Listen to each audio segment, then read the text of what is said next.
appareil d'architecture et d'architecte. Je vais commencer par faire, désolé, un petit warning.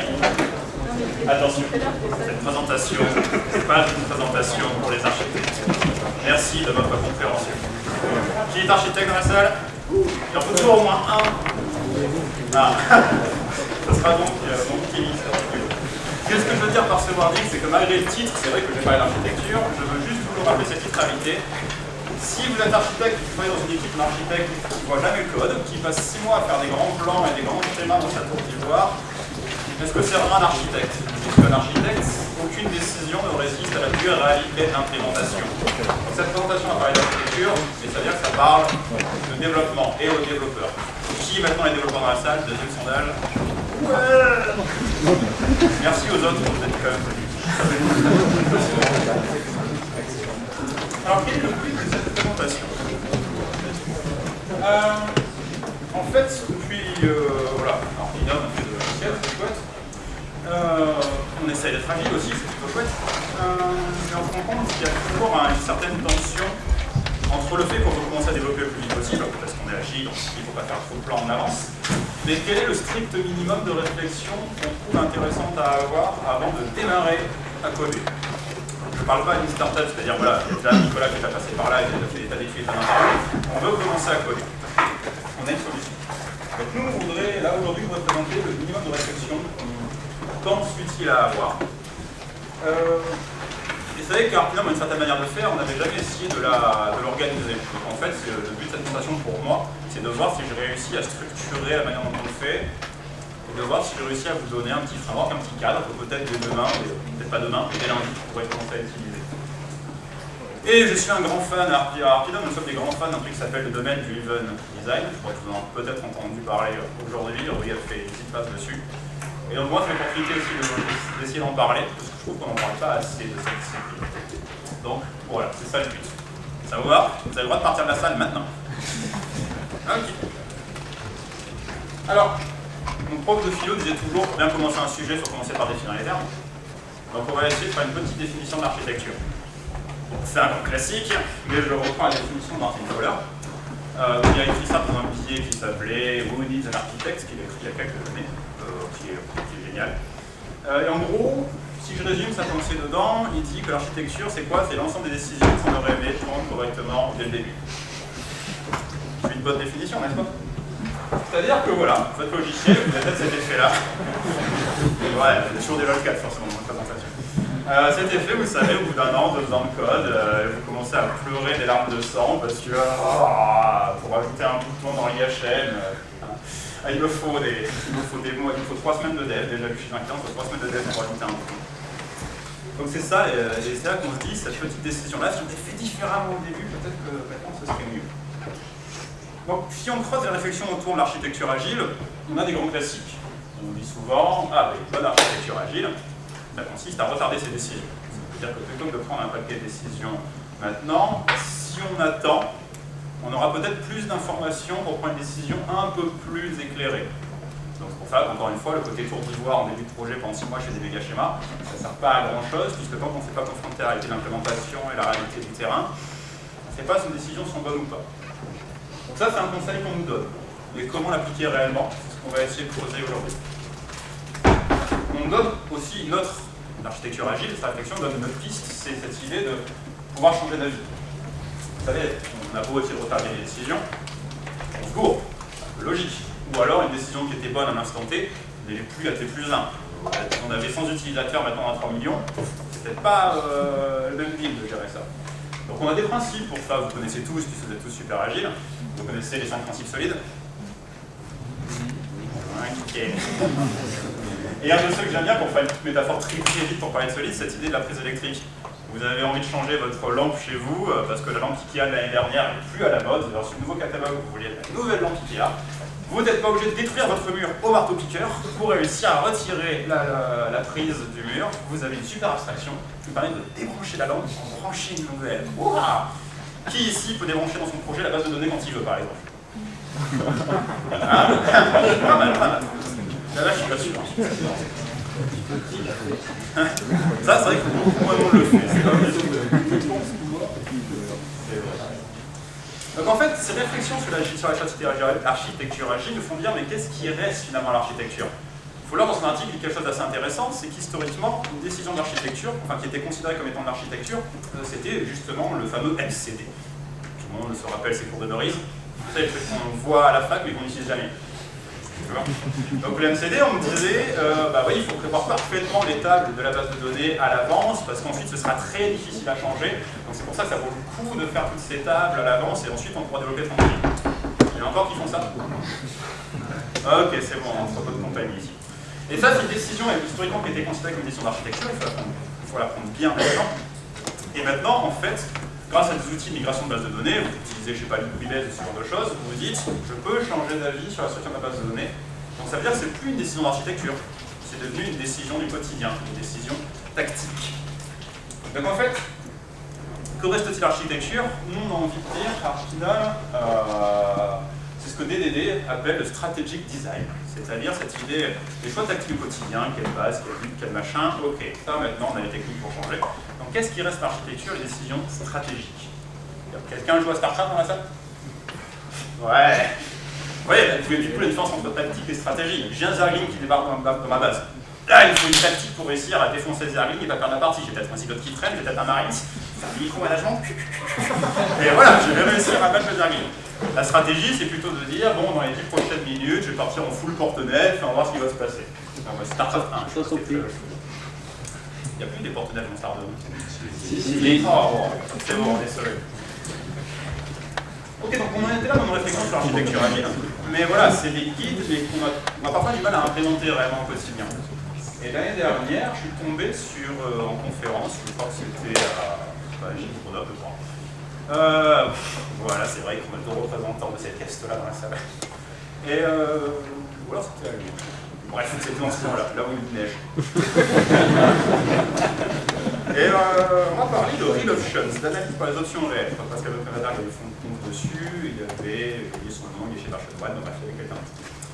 Qu'est-ce que c'est l'analyse par les options réelles? Je trouvais, moi ça m'a beaucoup parlé, parce que le truc ça fait plein de ponts avec ce que on a essayé de faire en architecture.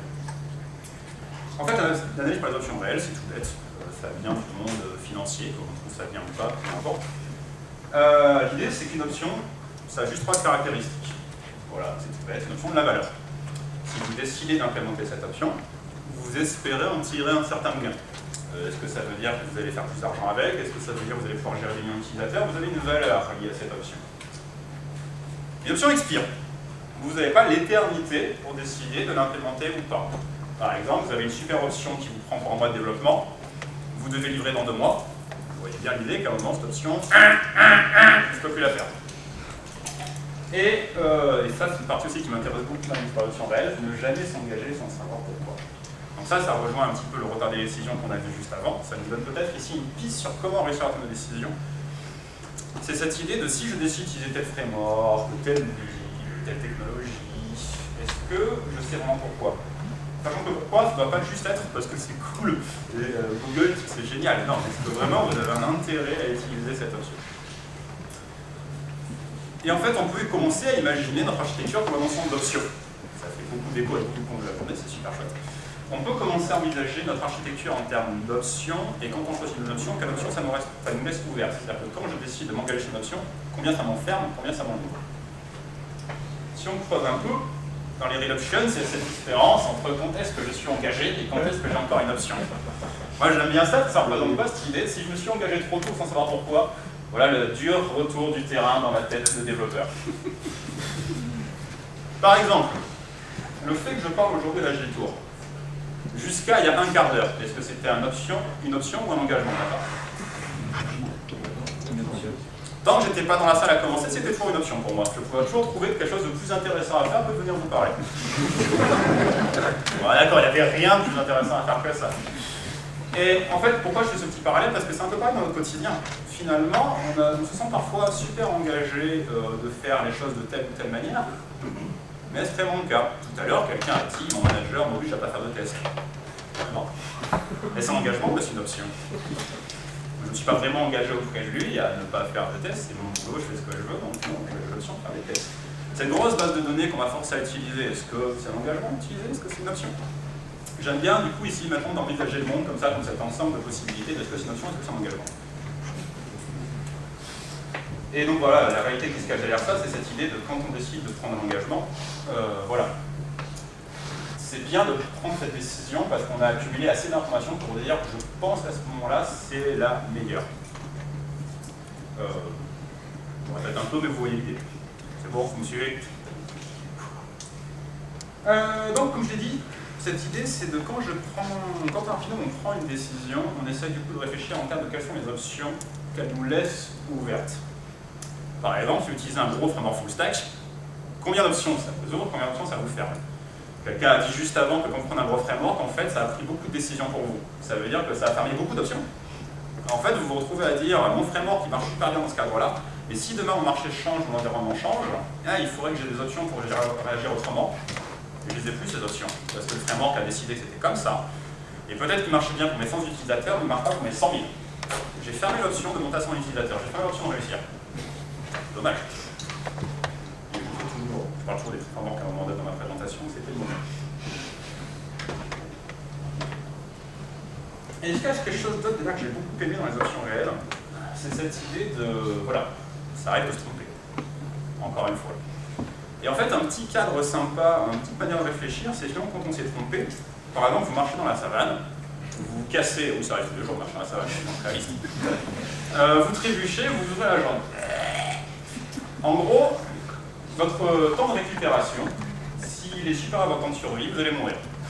C'est-à-dire que s'il vous faut plus de temps pour pouvoir remarcher qu'il ne faut au lion pour vous trouver, dommage pour vous, vous mourrez. Et je trouve que c'est un peu pareil en informatique, finalement on a fait une méga erreur de la mort, il faut qu'on refasse le projet, ça va nous prendre 3 mois, mais en fait il nous reste 1 mois de financement. Vous mourrez. Et donc du coup, je trouve qu'il y a un parallèle à faire avec les startups sur cette idée justement de Eric Rice définit le temps de suivi d'une startup comme le nombre de pivots qu'elle peut encore faire. Et du coup, cette mesure est très intéressante parce que c'est-à-dire qu'on a une action dessus. On peut tenter d'augmenter le nombre de pivots qui nous reste. Et je trouve que si on fait gaffe à cette analyse, c'est ça que ça permet en fait. Si on a fait attention à prendre les options qui allaient bien maintenant et garder d'autres portes ouvertes, ça veut dire qu'on a réduit notre temps de récupération entre 2 erreurs. Et si on a réduit notre temps de récupération, a priori, on a augmenté notre capacité à faire plus de pivots. Parce que plutôt que de devoir tout recommencer de 0 à chaque fois, on peut rebondir, on peut changer que cette petite brique logicielle, on peut changer que cette petite chose. Et on a théoriquement augmenté notre temps de survie. Vous me suivez jusque-là? Pas mal. Pour tout ceci, d'être abstrait, jusque-là, on est d'accord. Donc maintenant, je vais essayer, c'est le moment feng shui de la présentation, je vais vous faire bosser. Désolé, ce n'était pas annoncé. Hein. Vous avez le droit de sortir aussi maintenant. C'est bon. Parce que équipé de toutes ces petites réflexions, j'aimerais bien qu'on imagine ensemble un petit scénario. Vous avez un client qui vient de débarquer chez vous. Félicitations. Et ce qu'il vous demande, c'est de faire un site de e-commerce. Bon, voilà, désolé. J'ai pris un exemple que tout le monde connaissait. On va imaginer que vous êtes professionnel et que vous n'utilisez pas ni Magento ni PrestaShop. Et on va faire les choses correctement. Bon, merci. Et en fait, comment ça marcherait si ça se passait rapidement? On sort un tableau blanc et on commence à cogiter. Et en gardant ces choses en tête. Alors, quand je dis sortir tableau blanc, je ne prends pas pour des guignols, on sort un tableau blanc.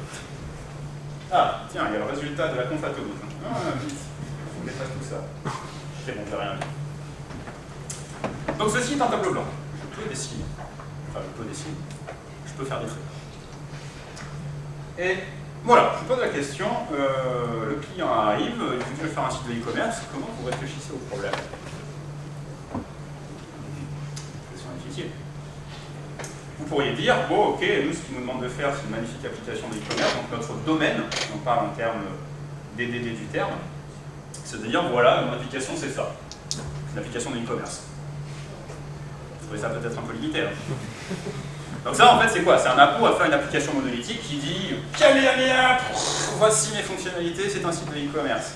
Donc en fait, vous seriez en train de prendre un gros bloc monolithique, normalement assez difficile à changer. Donc, est-ce qu'on n'aurait pas un outil pour réussir à réfléchir un petit peu à voilà, quelles sont les options? Qu'est-ce qu'on aurait comme option? Qu'est-ce que nous intéresse des options réelles ici? En fait, on sort un petit outil pour ça qu'on n'a pas inventé, puisque je parlais de Domain Driven Design, qui s'appelle Le context mapping, et plus précisément, on va essayer d'imaginer les bounded complexes, désolé pour les accents bizarres, qui constituent notre métier. Ce que j'essaie de dire, en fait, c'est que votre application, c'est pas que du e-commerce, votre domaine, c'est pas que du e-commerce, il y a probablement d'autres métiers qui se cachent dessous. Et si on y réfléchissait, voyons voir ce qui se passe. Donc, question libre. On est une grande équipe, on est, je sais pas, on est Capgemini, donc on a 600 développeurs pour faire ce projet.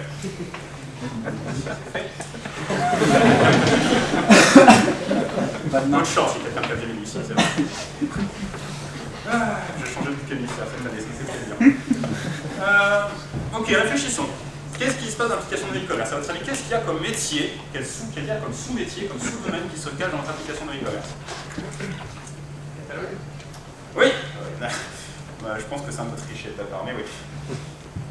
Oui, effectivement, quand on parle de e-commerce, je vais peut-être avoir besoin d'une petite brique. Attention, je le dis très bien. Une petite brique, c'est le catalogue. Qu'est-ce qu'on y mettrait comme responsabilité là-dedans? Si j'extrapole sur ton idée, j'imagine que c'est là qu'on va mettre nos fiches produits, parce que c'est quand même super vital dans un site de e-commerce d'avoir une vitrine, une fiche produit qui déchire. On veut probablement que quelqu'un puisse la modifier à un moment ou à un autre, etc. On veut probablement qu'il soit possible de naviguer dans ce catalogue, par catégorie, par tout un tas de choses. Waouh, tout ce que je viens de décrire, ça n'a pas l'air si trivial que ça à implémenter déjà. On se retrouve avec déjà un gros pavé ici. On peut même imaginer que ce catalogue doit être recherchable en full text. Vous savez, sur Google, je tape 3 mots et ouh, j'ai trouvé le produit ultime. Vous savez que c'est vital ça. C'est ça qui va faire que quelqu'un va acheter vos produits parce qu'ils sont trouvables. Vous êtes d'accord avec moi? C'est bon? Ok, continuons à cogiter. Qu'est-ce qu'il faut d'autre? Gestion client. Alors, paiement, gestion client. Allez, on va faire les deux en même temps, je suis fou. Alors, gestion client, si je le redonne en CRM, est-ce que ça te va? Voilà. Qu'est-ce que tu caches derrière la gestion client? Les comptes techniques, les comptes utilisateurs des clients, historique des commandes. Ah, je dois faire comme ça. Allez, je vais le noter comme ça, et puis on verra notre réflexion au fur et à mesure. Ça sert à ça la réflexion en tableau blanc. Gestion client, ça, on avait paiement ici. Effectivement, à un moment ou à un autre, on veut faire de l'argent. Et il faut probablement qu'on veuille qui paye.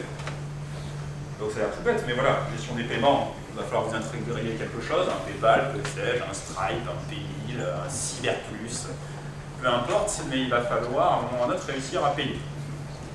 Gestion client, effectivement, on peut se poser la question de qu'est-ce qu'on mettrait dedans. Est-ce que ça nous permet de faire des mails marketing pour les spammer de mails, pour leur dire achetez, achetez, achetez, achetez, achetez, achetez. Est-ce que ça permet d'avoir des stats sur nos clients, sur leur site, pour savoir qu'est-ce qu'on peut leur proposer, plus d'autres choses? Voilà, il y a l'air d'avoir des trucs assez rigolos là. Notre réflexion?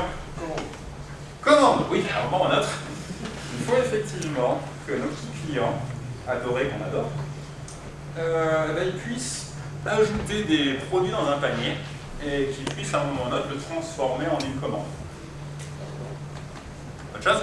Stop. Ah, c'est vrai. C'était mieux à Toulouse, j'avais que 20 personnes dans la salle, en fait, c'était plus facile à gérer. Stock, j'ai entendu, c'est ça? Stock.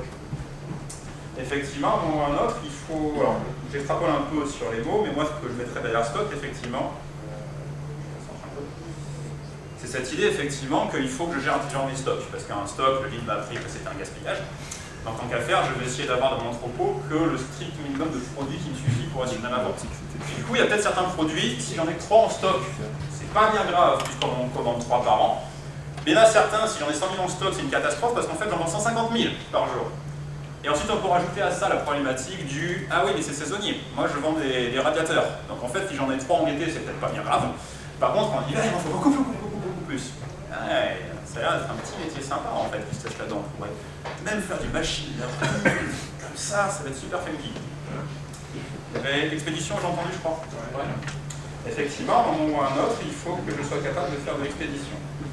Donc moi, si je résume bien cette idée, je ne sais pas qui l'a émise, mais on va voir si c'est ça, il faut que j'optimise mon entrepôt le picking. C'est-à-dire j'ai plein de commandes qui arrivent, donc il faut que je les prépare, c'est-à-dire que dans les casiers, prendre ça, et là, c'est bien que ça s'optimise. À un moment ou à un autre, on peut trouver des chemins optimisés pour dire hey, si je prends tel commande plus telle commande, c'est-à-dire que mon chemin pour choper les produits, il est comme ça, donc il est plus optimisé.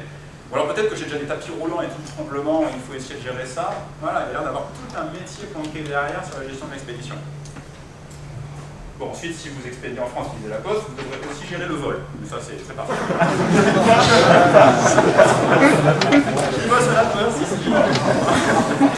Ouais, j'ai bossé, c'est l'ancienne de e-commerce, je connais les chiffres. Hein, voilà. Je peux pas la faire partie. Ouais, effectivement, faut faire attention. Est-ce que vous voyez autre chose ou pas? On a déjà pas mal de petits cas. Éditorial et marketing. Ouais. Effectivement, on a peut-être envie d'avoir là-dedans pour animer du monde. Tout ce qui on peut dire community management, éditorial, ce genre de choses. On a peut-être envie d'avoir ce genre de briques. Et à notre application de e-commerce monolithique, on a envie de sortir Magento, ça commence à ressembler à quelque chose d'un peu plus complexe. Non? Ça passe dans Magento.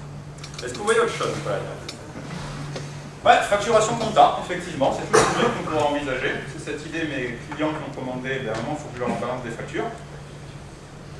Et puis, moi-même, je fais des commandes internes, donc il faut que je sois capable de gérer ça, et en tout ça, ça va faire mon flux de, voilà, de combien je dois payer de TVA, etc., etc. On peut avoir tout un système de facturation là-dedans. Vous avez vu, j'ai un baron tout à l'heure pour faire des schémas. Je ne suis pas le meilleur dessinateur rapide. La facturation, c'est pas mal. On ne va pas dire ça me prend fort.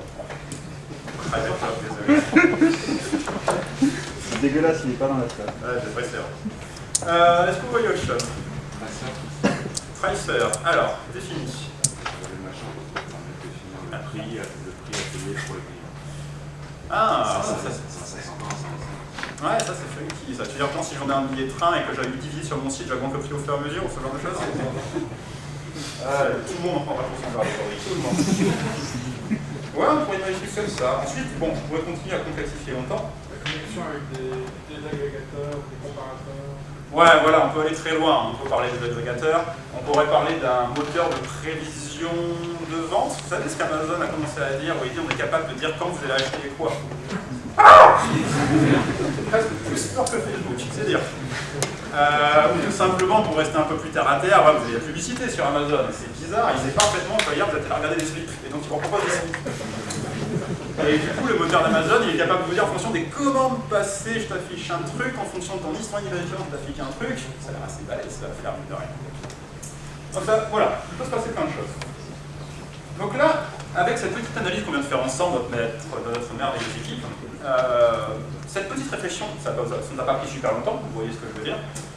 En fait, on a déjà des options ici qui sont passées. Est-ce que vous voyez les options qui sont à disposition avec ce petit schéma? Vous avez deux types d'options en fait qui sont apparues ici. Ouais. Bon, déjà, effectivement, on se dit que tout ceci pourrait éventuellement, mais ça c'est très lié à DDD, je ne vais pas entrer en détail, tout ceci pourrait éventuellement devenir des modules livrables quasiment séparément. Donc en termes on va dire, de malléabilité de notre code, c'est plutôt pas mal parce que si on se bourre complètement sur une partie, on n'est pas obligé de tout jeter. On peut réussir à faire que ça. Mais en fait, avant que même ça, il y a déjà une première option qui est tout simplement cette idée de votre client, ou votre boîte si c'est vous. Qu'est-ce qui vous fait gagner de l'argent là-dedans?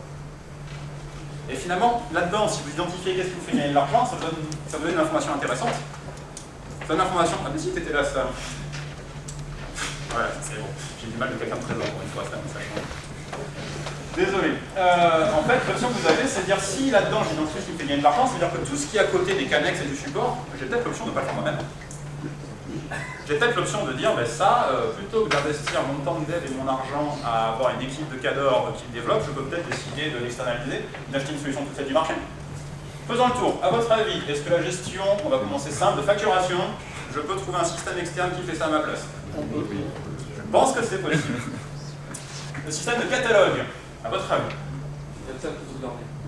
Alors, effectivement, la question serait ouverte, mais imaginons que vous ouvriez un magasin générique et que vous vendiez, je sais pas moi, des machines à laver électroménagères. Est-ce que vous avez envie de ressaisir toutes les fiches prod de toutes les machines à laver depuis le début des temps? Enfin, peut-être pas depuis le début des temps, je vous l'accorde, mais en tout cas depuis un certain temps. Normalement, la réponse est non. On a envie de dire, ouh, ça va être long. Bon, il y aura au pire des stagiaires d'Epitech, mais bon, ça va quand même être long. Ça, on s'y fait aussi. On vient passer avec Epitech. En fait, ça existe. Vous pouvez ajouter des fiches prod, des catalogues un peu tout faits, il y a même des services externes qui vous permettent d'interroger par le SKU une base de données pour savoir c'est quoi la fiche prod de ce truc. En fait, vous avez la possibilité de dire bon, mais si ce que je lance c'est des machines à laver et la fiche prod de machine à laver ça existe déjà, je pourrais très bien la récupérer et la faire toute seule. Des boîtes de commerce, on va acheter le MCD de la fiche produit. Là, c'est dans le cas d'un truc de revente en fait. Oui, voilà, mais ensuite, c'est à voir dans le quotidien. On ne cherche pas à proposer un site pour une boîte qui fait si c'est produit qui est. Dans ce cas, ce serait complètement différent, d'accord. Mais c'est ça l'idée, cette analyse est complètement bornée à votre contexte. C'est pour ça que c'est à voir en fonction de votre produit, ce que vous faites, quelle est la décision la plus intelligente. Mais ce que j'aime bien avec cette analyse, c'est ce que je disais, ça vous donne cette option que je n'avais pas avant, de me rendre compte ce que je peux faire moi-même et ce que je peux externaliser. On peut continuer le stock, le flux constant, mais la gestion des stocks, à votre avis, est-ce que ça existe, cet algo intelligent qui provisionne en fonction de ce qui s'est passé? Pareil, ça existe. J'avais noté le nom quelque part sur un coin de feuille pour vous le donner, et d'un produit qui fait ça, je l'ai oublié, tant pis. Gestion client, XRM en général. Pareil, ça existe. Expédition, gérer votre propos. Je pense que ça existe aussi. En fait, on n'a rien à faire, c'est génial. Paiement, j'ai cité déjà Baby, Caesar Plus, PayPal, etc. Ça existe. Donc en fait, je ne dis pas ici ce qu'on va faire nous-mêmes, ce qu'on ne va pas faire nous-mêmes, mais je dis juste que maintenant on a eu cette possibilité de choisir au cas par cas qu'est-ce qui est critique, qu'on garde nous-mêmes dans la boîte, quelle est l'intelligence qu'on va garder chez nous parce que c'est notre cœur de métier, et qu'est-ce qui est moins risqué à externaliser. Et il s'est passé une deuxième chose avec ce schéma. La deuxième option possible, c'est que ce qu'on décide de faire nous-mêmes, finalement, il y a une autre option qui s'est passée. C'est un peu le grand retour, vous savez, du grand combat de cash entre DDD versus CRUD. Vous voyez de quoi je veux parler? Vous voyez toujours dans la vie, vous avez deux possibilités. Soit vous faites un domaine crafté avec amour, avec des petits noms métiers bien faits, avec une isolation complète avec les dépendances techniques. Ceux qui ont suivi mes cours l'année dernière savent de quoi je parle. Les autres aussi, j'espère. Versus, vous savez, la bonne grande application CRUD. Tout ce qu'on fait, c'est lire des trucs dans la base de données, écrire dans la base de données, donc toute interaction entre l'IHM et la base de données n'est que du bruit qui sert à rien. Et vous savez, pendant pas mal de temps, j'étais un peu embêté là-dessus, sur ah oui, c'est vrai, c'est bizarre, parfois je suis DDD alors que je me dis que c'est quand même du CRUD et vice versa. Et donc j'étais quand même plutôt DDD de la force parce que je trouvais que c'était compliqué de passer de CRUD vers DDD, alors que l'inverse était faisable. Et en fait ici, je trouve qu'il y a une part de réponse parce que du coup sur chacune de ces briques, vous avez le choix de vous dire quel est le style d'implémentation qui correspond le mieux à cette brique. Catalogue, à votre avis, quel est mon style d'implémentation? Ouais, j'aurais tendance à dire CRUD. On va juste faire des fiches prod, on va muter des données, les réenregistrer, c'est bon quoi. Allez, attention, vous n'entendrez pas ça souvent. On peut utiliser RMS. Ah, je pensais avoir. Voilà, C'est ça. Comme ça, vous avez la plume en live, c'est génial. Donc oui, CRUD sur catalogue, ça ne me paraît pas complètement aberrant. Par exemple, gestion des stocks. Là, on a dit qu'il y avait un petit algo de prédiction en fonction de ce qui se passait, du passé, du futur, tout ça. Vous feriez quoi là? Moi, effectivement, ça a l'air assez complexe comme métier. Ça a l'air assez touchy. J'aurais tendance à dire plutôt aller du côté des DDD de la force, parce que mon métier a l'air complexe. Ouais, gestion des commandes. CRUD ou pas CRUD? Pour ceux qui ont fait le catapoteur, on peut avoir la réponse. On a fait le catapoteur. Ah, là, c'est un cas, je trouve, un peu plus compliqué parce qu'on pourrait se dire commande, bah, c'est simple, je fais qu'ajouter des produits dans un panier et puis ensuite je clique sur valider pour ça crée une commande. Voilà, c'est bon quoi. Et d'un coup, je vous dis, oui, mais on a un système de bon d'achat super funky qui fait qu'en fonction du nombre de produits, des combinatoires possibles dans le panier, de l'âge du capitaine, de la pression atmosphérique, en fait, je peux appliquer des réductions différentes à mon utilisateur. Alors effectivement, c'est la première fois qu'on propose un pricer, je suis un peu emmerdé. on va faire des upsells. Ouais, voilà, des offres promotionnelles, tout ça. Donc là, mon instinct me dirait que là, j'irais plutôt sur des DDD, parce que si je dois appliquer des règles comme ça un peu touchy, où je veux un modèle du domaine, je veux toutes les dépenses techniques que je puisse fabriquer sans penser base, que je puisse discuter avec mon expert métier, j'aurais tendance à partir sur des DDD. Mais en gros, vous voyez ce que je suis en train de faire en fait. Encore une fois, j'ai une deuxième palanquée d'options qui vient de s'ouvrir sur quelle est l'implémentation. Et ce qui est magique, c'est que si j'ai sorti Rails à tort, ou si j'ai sorti DDD à tort, le coût de l'échec est moins gros que de devoir recoder toute mon application. J'ai qu'une brique à changer. Et si au début, par exemple, je dis pour mes conditions, je vais envoyer des porte-clés qui permettent de retrouver ces clés quand on les a perdues, bon, je peux peut-être éviter le logiciel qui gère des entrepôts de 3 hectares. Je peux peut-être faire ça à la main. Mais le jour où, vous savez, j'en vends des centaines de millions parce que les confs à l'Agiltour font que j'ai des centaines de millions de clients, cool, j'ai juste à débrancher mon machin manuel et je peux brancher un vrai système. Donc nous, on a tendance à penser que c'est ça le strict minimum de réflexion stratégique qu'on peut avoir en avance. Donc on a appliqué à DDD, désolé. Et le couplage avec les options réelles, voilà, c'est cette idée qu'on a associé cette idée de stratégie design de DDD avec cette idée qu'en fait ça servait à quoi? À analyser les options que nous avions. Ensuite, vous pouvez pousser le vice à dire est-ce que c'est la valeur, est-ce qu'elle expire, tout ça je vous laisse décider tout seul. Moi j'ai juste pris ce qui m'intéressait des options réelles pour faire ça. La dernière étape qu'on pourrait faire maintenant après ce petit schéma-là, normalement si on possède le contexte, c'est le contexte mapping jusqu'à ce qu'il doit faire, et que maintenant je voudrais faire des petites flèches entre tout ça. Quel domaine communique avec quel domaine et avec quelle technologie? On y va. Le catalogue, à votre avis, est-ce qu'il doit communiquer avec quelqu'un ou ce bazar? Ah, les débats sont... Mais est-ce que c'est lui qui doit communiquer avec ses domaines ou est-ce que c'est l'inverse? Effectivement, mon instinct aurait tendance à me dire catalogue, c'est plutôt les autres qui vont faire appel à lui, c'est le star, quoi.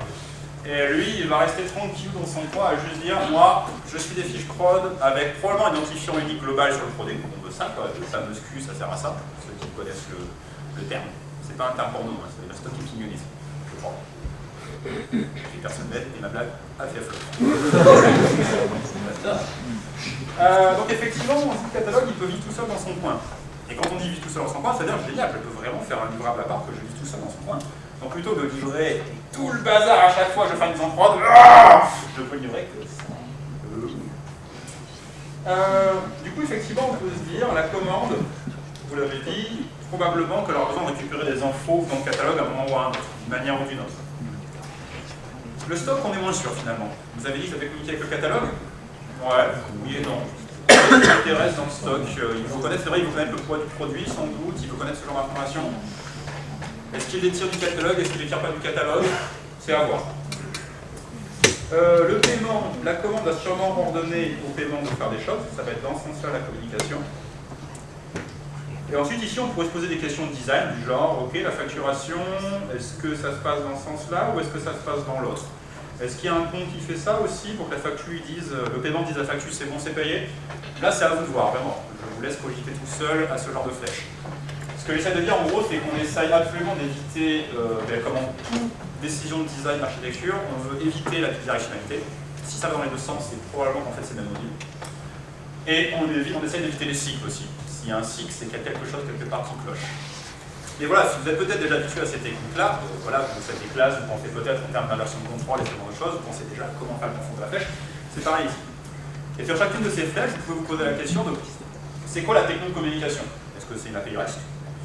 Est-ce qu'en fait il n'y a pas de techno de communication? C'est-à-dire qu'en fait c'est juste deux libres qui vivront dans le même espace, deux bibliothèques Java, vous mettez dans la MJVM, voilà, ça communique tout seul, c'est gratos. Par exemple, un domaine qu'on n'a pas du tout abordé, qui pourtant est vital dans toute l'application de gestion du monde qu'on fait et que pourtant on ne regarde jamais de près, vous savez ce que c'est? Indice. Eric Evans a fait une bibliothèque dessus pour prouver l'intérêt de DDD. Voilà, moi j'ai une question de culture. Le temps et l'argent. C'est bête, je pense qu'à peu près tout le monde dans la salle a déjà bossé au moins une fois dans sa vie sur l'application qui devait gérer du temps et de l'argent, parce que vous devez facturer des gens, etc. Et vous vous êtes rendu compte sans doute à la dure, comme moi à l'époque, que finalement, par exemple, quand on voulait diviser des prix ou multiplier des prix, en fait, si on les faisait en virgule flottante et qu'on n'est pas gaffe à ça, tiens, c'est marrant, il y a des centimes qui disparaissent. Vous êtes rendu compte de ça? Vous êtes rendu compte aussi, par exemple, que quand on tente de faire des conversions de devise en devise, c'est pas si simple que ça, cette histoire. Donc en fait, c'est tout un domaine de gérer correctement l'argent. Et le temps, c'est pareil. Pour ceux qui utilisent Java avant 8, en l'occurrence, je pense que c'est pas pour rien qu'on disait tous on va utiliser Yoda Time parce que l'API date de Java, mais c'est quoi cette blague quoi? J'avais refait une blague sur Capgemini, je l'ai évité. Et en fait, parce qu'on se rend compte que le temps c'est difficile à utiliser, on veut un intervalle, on veut pouvoir additionner du temps à un autre, etc. Donc ça c'est un cas d'un sous-domaine qui n'est jamais qu'une lib, vous allez utiliser. Voilà. Ce que je veux dire sur la communication, c'est pas obligatoirement un gros bus reste de la mort.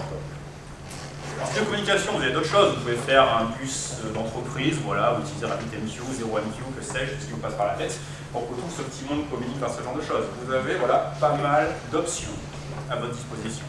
Sachant que pour faire un pont, il faut savoir rester simple. Donc partez pas tout de suite sur l'archi super feng shui qui a des API REST dans tous les sens et des bus de commandes dans tous les sens.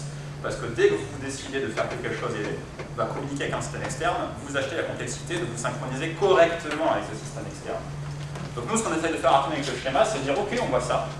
Mais on va quand même au début essayer de faire un seul livrable, c'est juste que ce livrable sera composé de livres vraiment indépendants, ce qui fait que le jour où, par exemple, on se rend compte qu'il y a une grosse charge de catalogue sur la recherche, mais que tout le reste, ça va, c'est peinard, personne s'en occupe.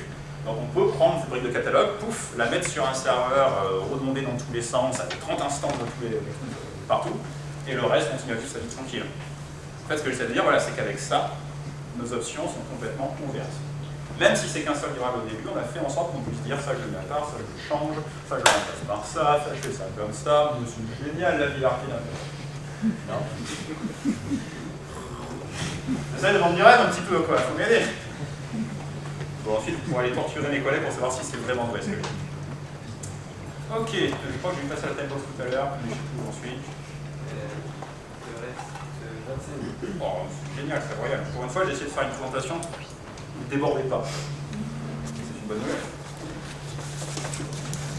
Ok, pour faire quelques petits mots avant les questions, comme quoi j'ai vraiment pas débordé aujourd'hui, c'est la première fois que ça m'arrive, c'est un exploit, je sais pas ce qui se passe. Quelques remarques pour la forme. Ensuite, de toute façon, vous pouvez me spammer de questions, ça sert à ça. Voilà. J'insiste encore une fois très lourdement. Vous avez vu ce que j'ai fait là avec vous de manière un peu naïve, c'est une session de design sur tableau blanc. Je n'ai pas sorti un méga schéma de la mort, je n'ai pas sorti un super outil qui coûte super cher.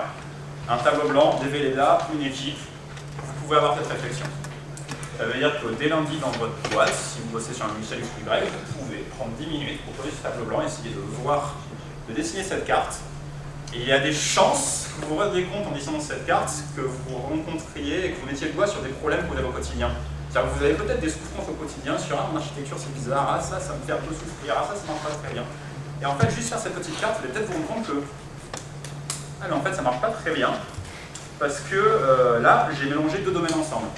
Par exemple, une erreur typique que je faisais aussi en début de carrière, j'ai parlé de l'objet commande, la classe commande, vous voyez. Et là, si je réfléchis juste en termes d'objet, je vais dire ah mais la classe commande, qu'est-ce qu'elle a comme responsabilité de savoir facturer le client, c'est une connaissance prix. Et puis elle va servir aussi dans le système d'expédition, puisque c'est le système d'expédition qui doit faire les choses. Et elle va me servir aussi dans la facturation, puisque comme ça je peux déduire une facture. Et c'est comme ça que votre objet devient public. Et comme ça vous dire, ah mais comment ça se fait que cet objet soit devenu un monstre? Parce que pourtant, dans l'expert métier, il dit bien que c'est la commande. Et en fait, ce qui s'est passé, c'est que vous avez ignoré les frontières. C'est pas parce que vous utilisez un terme que ça veut dire qu'il n'existe pas N fois, parce que ce terme a du sens que dans son contexte. La commande a du sens dans le contexte du passage de commande sur le front.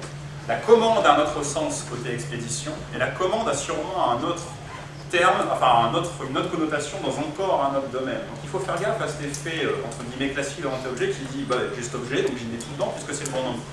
Faites gaffe, la duplication n'existe que dans les bornes de votre domaine. C'est pour ça qu'il est très important d'identifier les différents domaines. Pour ça, je vous invite vraiment à le faire en ligne, si vous pouvez, cet exercice. C'est très intéressant. C'est très important de le faire avec toute l'équipe. C'est-à-dire qu'il n'y a personne de plus intelligent qu'un autre, parfois aussi. Mais bon, globalement, c'est pour ça que j'aime bien faire cet exo. Enfin, ça fait la deuxième fois que je fais cette conf, mais ça fait la deuxième fois qu'on me propose des idées dans la salle que je n'avais pas anticipées. Et c'est génial ça. C'est vraiment ce qu'on cherche. Quand on est agile, qu'on veut utiliser l'intelligence collective, c'est ce qu'on veut, quoi. Avoir cette concentration d'idées, d'avis qui fait ah, t'as trop raison. Ou alors, donc utilisez vraiment toute l'équipe. Même votre stagiaire de l'Epitech, vous pouvez le faire venir dans cette session. Il y a des sessions d'Epitech, c'est ça? Voilà, merci. Et le résultat, comment on le capture? Toujours pas dans un gros système de diagramme UML de la mort. Pourquoi? Vous êtes agile, vous le savez. Parce que dès que vous utilisez ce genre d'outil, vous savez que ça va être dur de changer ce schéma. Donc du coup, ce petit schéma qu'on a fait en 10 minutes devient la vérité, devient le Graal. C'est comme ça, comme Florent, la classique. Donc en fait, ne capturez surtout pas ça dans un méga schéma, prenez une photo, gardez-le dans un coin, et dès que vous rencontrez un problème d'implémentation, jetez le schéma et recommencez cette réflexion. Jeter, recommencer, jeter, recommencer. Vous avez vu, ça ne coûte que dalle à faire. Donc vous pouvez refaire, et petit à petit, comme ça, vous aurez, j'espère, une architecture dans laquelle vous avez des options et qui vous empêche de mourir.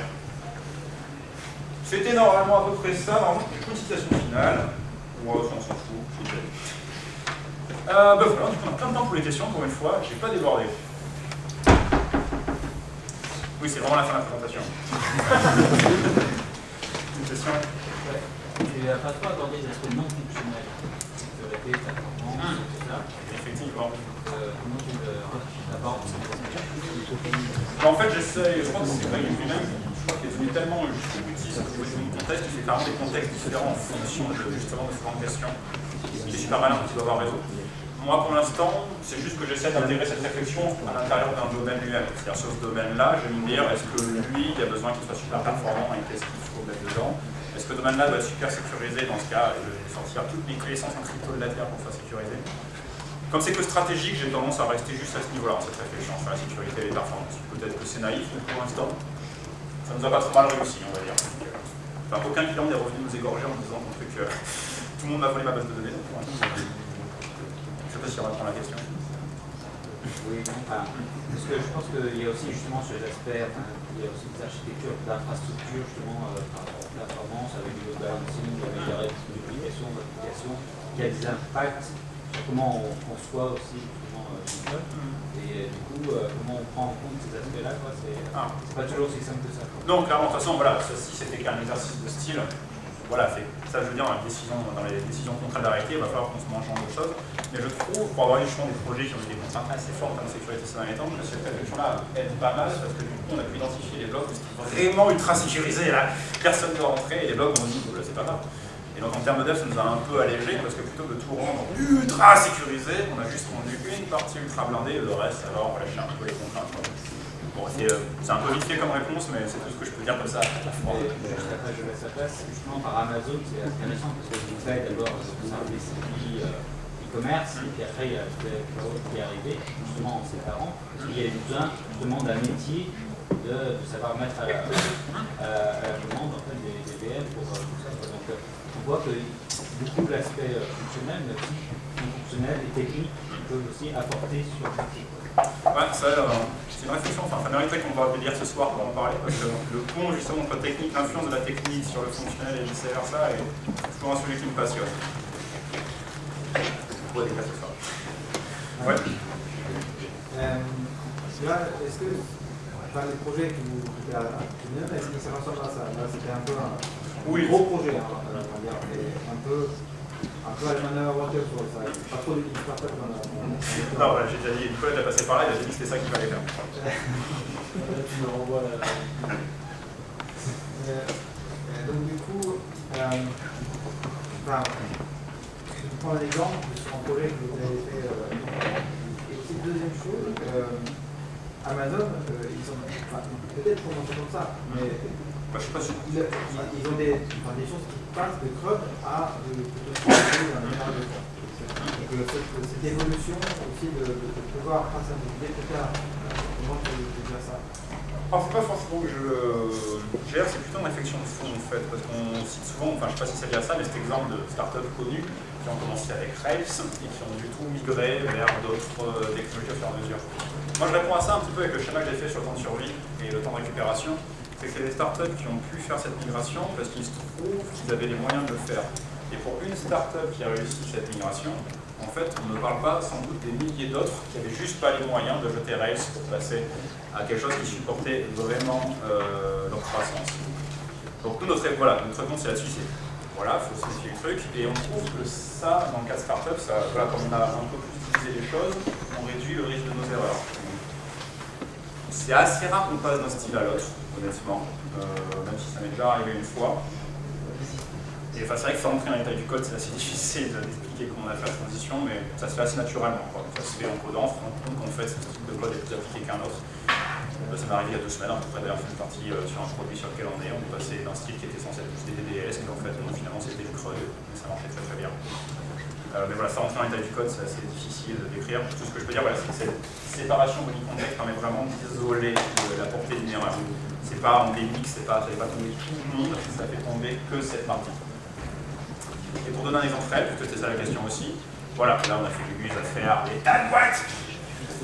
Sur le projet sur lequel on bosse, qui est aussi une startup dont on va bientôt, j'espère tous parler, le nombre entre guillemets de sous-domaines qu'on a vraiment identifié, si je respecte un, sans parler de temps et d'argent, on en a 4.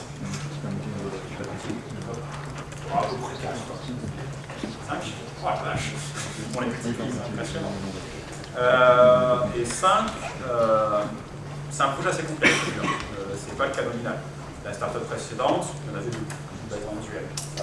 C'est ça à peu près le niveau de complexité moyen qu'on gère pour l'instant dans les projets. sais pas si c'est un chiffre intéressant, mais c'est ce qu'on peut observer. Et j'ai pas trop le droit de parler dessus quand même.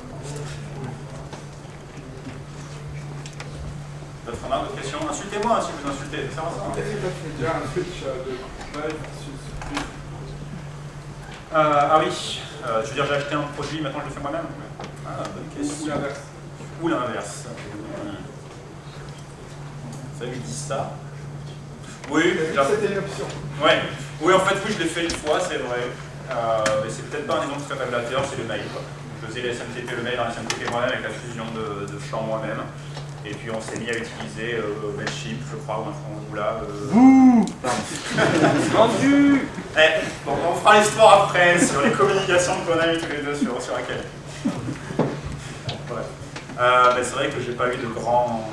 J'ai juste que c'est une option, mais j'ai pas vraiment de gros exemples. Et là, ça montrait de ouais, regardez, je faisais la moitié de mon produit, c'est un produit acheté, et maintenant j'ai tout fait moi-même. Il ne faut pas douiller la face, on sait que ce sont des options qui restent assez structurantes et qu'on ne va pas changer en claquant de doigts. Et ça les rend possibles, on va dire. Ensuite, c'est plutôt sérieux. On reparle du cloud. On a déjà par contre fait souvent une décision de ça part sur du cloud. On a déjà rapatrié sur des serveurs à nous après coup. Ça, c'est quelque chose qui nous est déjà arrivé. C'est de réfléchir. S'il y a une intégrante tout bête qui est très très belle, c'est par exemple pour commencer à faire l'authentification de votre site. Au début, vous vous dites je fais que Facebook et que Google, c'est-à-dire que vous allez livrer toute votre authentification chez quelqu'un d'autre. Et à un moment, vous vous rendez compte qu'il y a quand même une frange de vos utilisateurs qui n'aiment pas Google, qui n'aiment pas Facebook, et vous voulez faire de l'os vous-même. Ça, c'est un bon petit exemple de pour l'instant, j'avais peut-être externalisé à Google et Facebook, maintenant, je rapatrie ça chez moi. Et ça tombe bien, c'est un protocole assez standard. On va a priori à peu près le réimplémenter tout en gardant les anciens fournisseurs. Ça m'est déjà arrivé. Mais sur des grosses briques métiers centrales, c'est plutôt assez rare quand même, le changement catalytique. Il y a un petit exemple sur un logiciel qu'on était à l'époque, on a viré les régressions documentaires, on a viré Alfresco pour faire une solution interne finalement une fille. Voilà. En réfléchissant, je vais en trouver des exemples. Du coup, je vais arrêter parce que sinon ça va durer 3 heures. D'autres questions, remarques, insultes? Ah, t'as toujours pour parler, on va te parler. En termes de livraison, ça fait de plus en plus de livrables. C'est pas un peu complexe des fois? Ouais, c'est pour ça que je dis qu'au début, il faut faire bien attention à ne pas partir tout de suite, enfin en tout cas c'est notre avis, sur le côté j'ai 36 livrables. On essaye de partir au début sur le moins de livrables possible, parce qu'on est bien d'accord que c'est beaucoup plus facile de gérer une livraison d'un produit que de gérer la livraison de 30 produits. Mais cette analyse, voilà, on essaye de faire en sorte que notre architecture de package, en gros, en Java, si on rentre là-dedans, respecte ça en analysant les dépendances de sorte qu'on puisse vraiment dire le jour où on a besoin. Le jour où on se rend compte que, voilà, par exemple, notre domaine d'authentification, il se prend énormément de charge de ma gueule alors que notre domaine principal ne fait rien, on puisse faire plop, plop. Et du coup, on fait ça quand ça devient justifié. Quand on a effectivement mesuré que là, c'était n'importe quoi, la livraison monétique ne marche plus. Il faut qu'on passe à autre chose, et dans le modulaire, on a gardé cette option ouverte. Versus tout faire de maintenant full stack, pas d'option. Dans un premier temps, tu fais juste des projets séparés, et si ça doit être des migrations différentes, tu verras après. Ouais, je sais que mon code est à peu près prêt pour ça. Pas complètement, il faut dire un peu de conf, faire de trois bricoles, mais il est déjà fait à dire plop, plop, je suis un nouveau livrable, déployable, tranquillement dans son coin. Ça, c'est avec des techniques de code classiques, c'est des interfaces beaucoup compliquées, etc. Ça, c'est comme une microservice. Ah, on fait beaucoup. Enfin, c'est pas la première fois qu'on fait le parallèle entre cette approche et le microservice. De ce que je puis lire sur le microservice, je suis pas sûr que ça soit pareil parce que le microservice n'est pas orienté. Enfin, peut-être qu'il y a des experts dans la salle, mais c'est plutôt orienté microservice presque technique. Je rends ce petit service. Alors que là, ici, je ne veux pas faire un microservice, je veux faire un métier entier. Je veux qu'un métier entier soit déployé. Tout à l'heure, je sais pas, tout à l'heure, on va oublier ou bien appeler. Moi, je pense que c'est vraiment pas pareil. Là, on parle là, c'est des packages métiers en fait. Les microservices, c'est des bouts de code technique que tu sépares parce que techniquement, ça a du sens de les livrer, de les isoler en tout cas. Pour moi, c'est pas. J'avais compris ça comme ça me rassure, je suis validé. Combien de stagiaires et de tech chez Artidium en ce moment? Non. Non, on n'a pas de stagiaire. On a une philosophie de. Si on prend un stagiaire, c'est qu'on pourra vraiment le former, pas le mettre dans un coin à faire le café. Donc, du coup, on ne pas de stagiaire. Ok, je mens. On a eu un stagiaire en commerce une fois, parce que c'est pas vraiment. Qui est commercial? Je ne sais pas si c'était ça sur la question, mais voilà, on essaye de se passer massivement. D'ailleurs, on considère que c'est une vaste escroquerie de connaissez tous cette SS2I qui fait une réponse à un appel d'offres en divisant le truc par deux, vous dites comment vous faites, vous allez sur le plateau et en fait c'est que des stagiaires. J'exagère pas, ça existe vraiment. On dit que c'est une escroquerie et pour le stagiaire qui n'apprend rien, qui est seulement son point à paniquer, et pour le client qui pensait acheter un produit fait par des professionnels et qui achète un produit de stagiaire. Je dis pas que les stagiaires c'est parce qu'ils ont des bras cassés, c'est qu'il faut qu'ils apprennent leur métier, c'est normal quoi. Donc on est archi contre ça. En plus ça continue à marcher. Ben, il vient au Coding Dojo 2 fois par mois. Il vient à la G-Tour, hein. Ce serait tout dans la vie, hein, des trucs qui se gagnent, quoi. Hein, il vient au Code Retreat le 15 novembre. Il vient au camp Paris Quai de la Bière. Rien à voir, mais ça va être cool quand même. Il va à Gilles Open France, il va dans tous ces points-là. Et surtout, il s'entraîne tout seul au son point à faire des katas. Ça m'arrive. Effectivement, il contribue des projets open source, il fait tout ça, il y a plein d'options. Encore des options. Il reste encore 10 minutes de questions. C'est qui le plus intelligent chez Arpinum? Tu as parlé de ça. Je parle des stagiaires. Je rappelle, Arpinum, c'est le surnom Charles et Dieu. Je suis le Métatron, je suis la voix de Dieu, Michael, et l'archange Gabriel, qui pourfend la bêtise et les bugs là où ils se trouvent. On est parfaitement humble à Arpinum. Aucun problème. On se tape toujours pour trouver le surnom de Florian. Vous avez quoi comme drogue? Ah, on va aussi faire une discussion là-dessus. D'autres questions?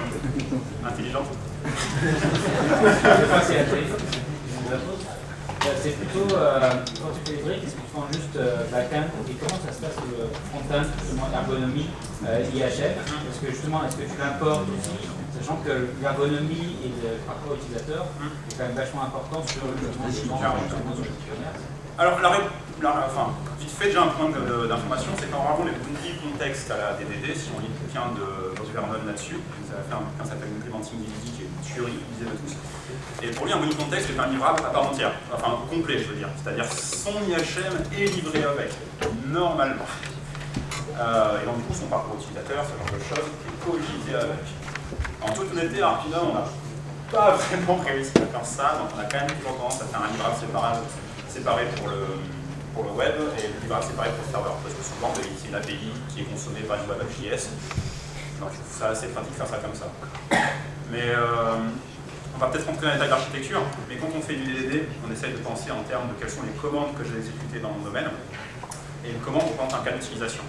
Et du coup, si on réussit à bien capturer ces cas d'utilisation, on a tendance à décrire l'IHM de ce cas d'utilisation et donc avoir un parcours utilisateur et l'IHM qui calque son intention plutôt que de calquer le fait que je dois remplir telle table et tel champ dans la base de données. Enfin, nous, on trouve que DDD aide pour ça, à avoir des features. Enfin, une IHM qui est plus utilisable, parce que comment on réfléchit en termes de qu'est-ce que c'est qu'on cherche à faire, qu'est-ce que c'est son cas d'utilisation, ça attend, ça va trop mal marcher. Je ne sais pas si ça répond. Il y a ça, mais il y a aussi l'aspect justement sur les options, le fait de faire une IHM ou prendre une partie de l'IHM. Comment tu vois par rapport à ces options-là? Est-ce que c'est monolithique partie IHM ou comment tu as des options? Ah, les options dans l'IHM, c'est peut-être le truc un peu plus fonctionnel. C'est pas mal. Là, comme ça, honnêtement, à froid, je ne sais pas forcément quoi répondre en fait. C'est vrai qu'on a tendance à être un peu monomaniaque en ce moment et sortir que l'Angular pour tout le projet IHM. Dire ouais, ça va être ça. Quand on n'est pas des masses d'options, qu'est-ce qu'on fait en fait? Ah, tu m'as piégé là. Merde. Ok, donc ça c'est une question trop intelligente. Est-ce que quelqu'un a une question entre les deux? Mais ouais, ça fait du débat. As-tu quelques livres à nous recommander? Une petite centaine. Alors, Clean Code. donc, comme je viens de dire sur DDD, Domain Driven Design, le bouquin de Bob, enfin, le genre de projet, c'est Bob Vernon, je prononce. Bob Vernon. C'est Eric Evans qui a écrit donc un bouquin de DDD, donc là c'est du livre bleu, il faut le lire, mais il est très indigeste. L'implementing DDD de Bob Vernon a l'avantage d'être beaucoup plus tout de suite dans l'implémentation et les détails d'implémentation, tout en donnant une grande réflexion justement sur ces choses, comment c'est par le domaine, comment on communique. Donc ça, à lire absolument, c'est une tuerie. Ensuite, en termes général, oui, j'ai mes classiques, dire Clean Code, dire ce genre de choses. Et sur DDD, c'est vrai qu'il n'y a pas beaucoup. Moi, je trouve pas qu'il y ait des masses de littérature. À part ensuite des centaines de blogs et beaucoup de lectures, comme ça sur le net. De McAfee. Ça m'aide beaucoup. Ah oui, bah, c'était... oui. Avec C Sharp. C'est pas une méthode pratique. C'est Nixon. Nixon, voilà, ça c'est 2010. Implementing DDD, un pattern en C Sharp, qui a un peu de temps maintenant, mais on va se concentrer sur l'actualité. Il est plus récent que DDD, c'est clair. De toute façon, en DDD, vous avez aussi DDD Quickly. C'est un petit résumé qui a été fait du groupe AV Bleu, qui a été traduit en plein de langues. En français, il a été traduit pour donner les auteurs par Guillaume Legur, on s'en rappelle bien. C'est cool, c'est le titre. Et sur DDD, je pense que là, j'ai un peu fait le tour de la question. Ouais, ça va être ça. D'autres questions? Ah, ben voilà, parfait. Il y avait un autre timer dans la salle. Je ne sais pas si ça quelque chose à voir. Alors, ça va peut-être. Bon, ben je vous libère, on peut aller prendre du café, c'est ça?